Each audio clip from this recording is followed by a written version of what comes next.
अडानी अंबानी का दिल हुआ कि दिल्ली से लेकर के गुजरात तक मॉल बना देंगे और प्रदूषण से बचे लोगों को लूटना शुरू करेंगे। और फिर क्या था, पर्यावरण मंत्रालय चला गया सुप्रीम कोर्ट, अरावली पर अत्याचार करने की इजाजत मांगी और इजाजत तो मिलनी थी और बस आ गया फैसला कि 100 मीटर से कम ऊंचाई वाली चोटियों को अरावली नहीं माना जाए। अब एक बात बताओ, अरावली पर्वत है या सुपरनोवा की 110 फ्लोर की बिल्डिंग या दुबई का बुर्ज खलीफा जो ऐसे ऐसे शुरू होगा और खत्म हो जाएगा? अरे भैया पर्वत है, ऐसे ऐसे ऐसे ऐसे चलेगा और पर्वत बनेगा।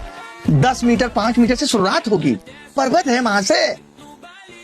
आपने कह दिया ये नहीं होगा। और कमाल की बात आप नहीं देख रहे हैं, लोग ये कह रहे हैं कि भैया 90% हिस्सा तो 100 मीटर से नीचे का है, यानी 90% खत्म।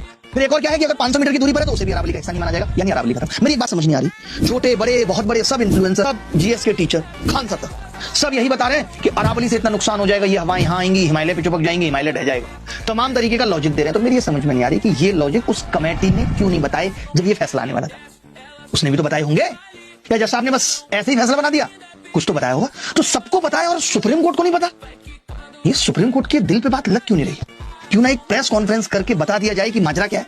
मैं भी एक इंटरव्यू देखा था, पर्यावरण मंत्री हैं भूपेंद्र जी, वो इस चीज को ठहरा रहे थे सही। उनका कहना यह था कि देखिए भाई, अरावली पर्वत पे क्या है, 60% पे तो एग्रीकल्चर ऑलरेडी है, तो मिटाने का सवाल ही नहीं उठता।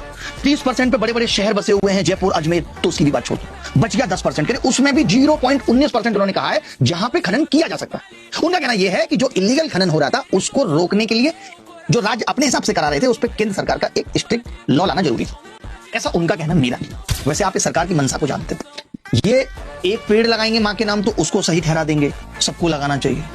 ये एक तरफ गांधी को बुरा भला कहेंगे और फिर कहेंगे कि गांधी स्वच्छ योजना चला देंगे।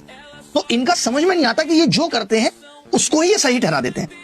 अभी इतने सारे ये पेड़ काटेंगे तो पेड़ काटने को सही ठहरा देंगे, अडानी को 1 रुपए में जमीन देंगे तो ये उसको सही ठहरा देंगे, अडानी गरीब था, हाथ जुड़ रहा था, कह रहा था हम पे 1 ही रुपया है, ये ले लो, हमें जमीन दे दो। आप ऐसे ही देख लो, ये जमीनें तो सिर्फ 1 रुपए में बिकती हैं, डीलें तो अडानी अंबानी से होती हैं। तभी तो पार्टी फंड में 2014 में जहां 700 करोड़ थे आज 7000 करोड़ हो गए। मैंने नहीं चेक किया, रिपोर्ट कहती है जो ये इलेक्शन कमीशन में जमा करते हैं, हर पार्टी को जमा करनी पड़ती। तो भैया इस तरीके से देश के संसाधनों को बेचा जा रहा है और अपनी जेबें भरी जा रही हैं। और ऊपर से सब क्या करें, आगे आने वाली पीढ़ी का सोचो, आगे आने वाली पीढ़ी का सोचो। ये कैसे सोचेंगे? इनकी तो कोई पीढ़ी आगे आने वाली है ही नहीं। बल्ले बल्ले, इनको क्या मतलब, ये तो चले जाएंगे ऐसे करके। भुगतेगा कौन? हमारे आपके बच्चे। ये देश तुम्हारे बाप की बपौती नहीं है, ये देश हम सबका है।